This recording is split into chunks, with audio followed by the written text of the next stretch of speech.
आजकल 500-700 रुपये की टिकट हो गई होगी, हमें तो पता भी नहीं है, क्योंकि मैंने तो लास्ट फिल्म सन 2012 में देखी थी। 2013 में मुझे गुरुदेव का ज्ञान प्राप्त हो गया, मैंने उनसे उपदेश प्राप्त कर लिया।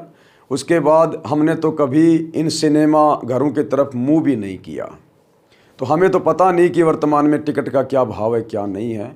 लेकिन जो भी है, वहाँ पर जाकर आप अपनी जेब से पैसा खर्च करते हैं और उस पैसे से कई गुना कीमती समय और श्वासें आप जी 2.5-3 घंटे वहाँ बैठकर बर्बाद करके आते हैं और बदले में लेकर के आते हैं अश्लीलता, फूहड़ता, नग्नता, अपने बच्चों के दिलो दिमाग में भर के लेके आते हैं।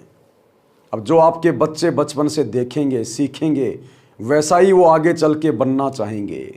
तो हर प्रकार से आप अपना और अपने बच्चों का नुकसान करके आए हैं। और वे फिल्में पूर्णतया नकली कहानियों पर आधारित होती है, नकली उनके पात्र होते हैं।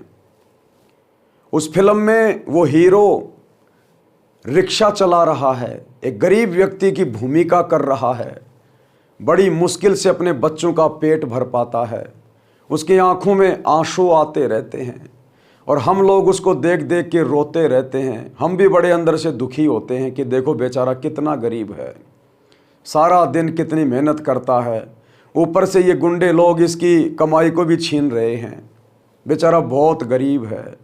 लेकिन आप और हम भूल जाते हैं कि पर्दे के पीछे की सच्चाई कुछ और है।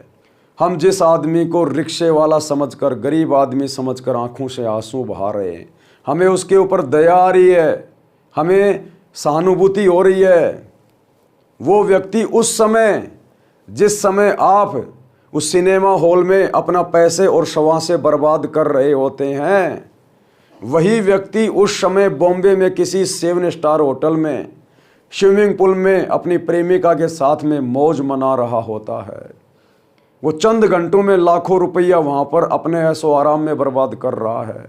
असल ज़िंदगी में वो व्यक्ति अरबपति है, खरबपति है, जिसको आप बेचारा समझकर, गरीब समझकर और पिक्चर हॉल में बैठकर आंसू बहा रहे हैं। तो भाई और बहनों, हम टोटल नकली चीज़ें देख रहे हैं।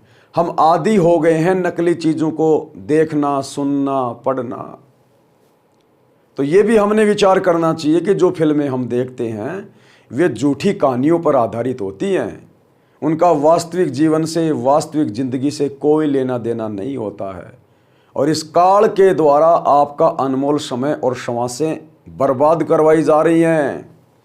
आप लोगों को भूल भुलैया में डाला जा रहा है और आपके बच्चों के अंदर कुसंस्कार पैदा हो रहे हैं, कुसंस्कार। तो गुरुदेव कहते हैं फिल्म बनावटी कहानी होती है जिसे देखते समय हम भूल जाते हैं कि जो इसके पात्र हैं वे रोजी रोटी के लिए धंधा चला रहे हैं। करोड़ों रुपए एक फिल्म में काम करने के लेते हैं। भोले युवक विवेक खोकर उनके फैन यानी प्रशंसक बन जाते हैं। वे अपना धंधा चला रहे हैं। आप मूर्ख बनकर सिनेमा देखने में धन व्यर्थ करते हैं। जिस हीरो हीरोइन के आप फैन बने हैं, आप उनके घर जाकर देखें, वे आपको पानी भी नहीं पिलाएंगे, चाय खाना तो दूर की कौड़ी है। यदि कभी उनके घर जाना हो जाए तो उनका सिक्योरिटी गार्ड आपके लिए गेट का दरवाज़ा भी नहीं खोलता है। आप उस घर के बाहर मोबाइल हाथ में लेकर कुत्ते की तरह खड़े रहते हैं, कुत्ते की तरह, कि कब वो हीरो आए, कब वो हीरोइन आए और मैं उसकी फ़ोटो खींचूं। क्या करोगे उसकी फ़ोटो खींच के? अरे क्या मिला तुम्हें उसकी फ़ोटो खींच के? क्या दे दिया उसने तुम्हें? ये नादानी है, बेवकूफ़ी है। आध्यात्मिक ज्ञान की कमी के कारण देश का पढ़ा लिखा युवा इस कदर भ्रमित है, इस कदर। अरे वो तो अपनी रोजी रोटी के लिए चटक मटक कर रहे हैं, नाच रहे हैं, गा रहे हैं, समाज में अश्लीलता फैला रहे हैं, फुहड़ता फैला रहे हैं। आप लोगों को क्या मिल रहा है? सिर्फ आध्यात्मिक कमी के कारण आप जी उनके पीछे पीछे दौड़ते हैं।